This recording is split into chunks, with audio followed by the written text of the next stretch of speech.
They called her America's first female serial killer, a woman who claimed she killed in self-defense, yet left a trail of bodies across Florida's sun-soaked highways. To some, she was a monster, cold, calculating, and remorseless. To others, she was a broken woman, shaped by years of abuse, poverty, and rejection.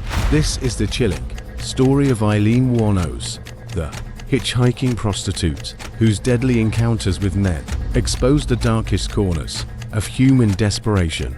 How did a child from Michigan become the woman who turned Florida's highways into hunting grounds? And was she truly born evil, or made by the cruelty of the world around her? Aileen Wuornos was born on February 29, 1956, in Rochester, Michigan, a leap year baby who never got the chance to leap very far in life. Her mother, Diane Wuornos, was just 14 when she married Aileen's father, Leo Dale Pittman, a man nearly 10 years older. The marriage collapsed within 2 years, long before Aileen ever met her father. By the time she was 6 months old, Aileen and her brother Keith were abandoned. Their mother disappeared, leaving them to be raised by their grandparents, Laurie and Britta Wuornos. But that home was no safe haven. Her grandfather was violent and cruel. Her grandmother drank heavily. By age 11, Aileen was trading sexual favors for food, cigarettes, and money. At 14, she became pregnant after being raped by a family friend.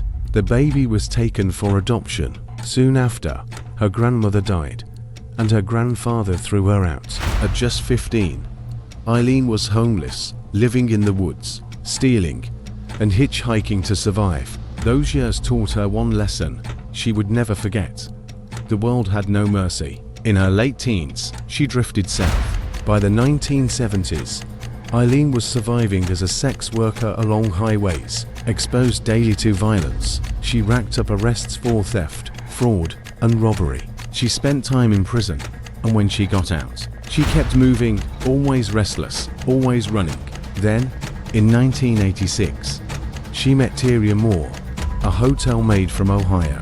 The two women met in a Daytona Beach bar and quickly became inseparable. They lived in cheap motels, surviving off Aileen's prostitution. For once, Aileen felt love. Tyria became her reason to live, and her reason to keep killing. Between 1989 and 1990, Florida police began finding bodies. Middle-aged men, shot multiple times, dumped along lonely roads. Each had been last seen picking up a female hitchhiker. The first victim was Richard Mallory, a 51-year-old electronics shop owner. He picked up Aileen near Daytona Beach in December 1989. 2 days later, he was found shot 4 times. Aileen claimed he raped her and that she killed him in self-defense. But soon there were more bodies. Her trial began in January 1992 for the murder of Richard Mallory. The prosecution portrayed her as a manipulative predator, a woman who lured men to their deaths for money. The defense argued she was mentally ill, a lifelong victim of violence, reacting to constant threats. But the jury didn't buy it. They saw not a victim, but a killer. Aileen was convicted and sentenced to death. Over the next 2 years, she pled guilty to 5 more murders, earning additional death sentences. In court, she shouted, "You're killing a rape victim." But her pleas found little sympathy. The media frenzy that followed was relentless. She became a tabloid sensation. The damsel of death, the highway hunter. Talk shows dissected her every move. Filmmakers lined up to tell her story. To the public, she was both a monster and a tragic warning. To some, a cold killer. To others, a damaged woman society had failed. But beneath the spectacle, 7 men were dead.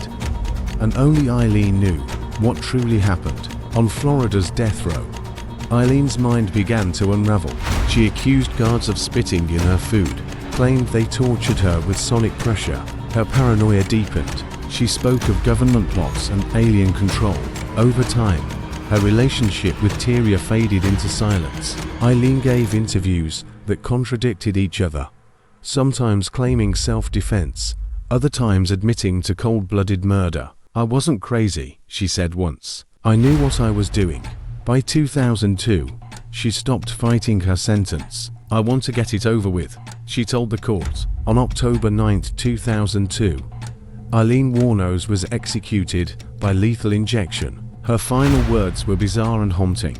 "Yes, I would just like to say I'm sailing with the Rock, and I'll be back, like Independence Day, with Jesus." She was 46 years old. After her death, fascination with her story only grew.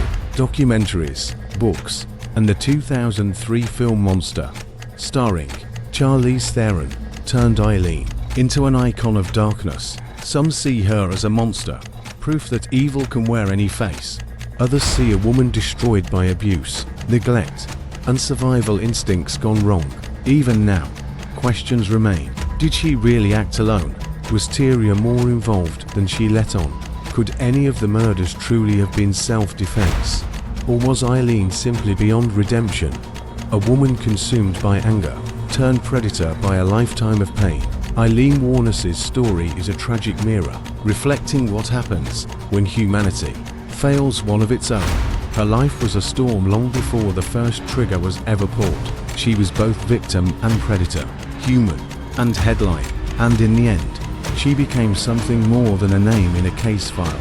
A haunting reminder of what happens when a damaged soul finally stops running. Aileen Wuornos, the woman who turned Florida's highways into hunting grounds. This is Crimes Unknown, where cold cases refuse to stay buried. Subscribe and turn on notifications for more haunting mysteries.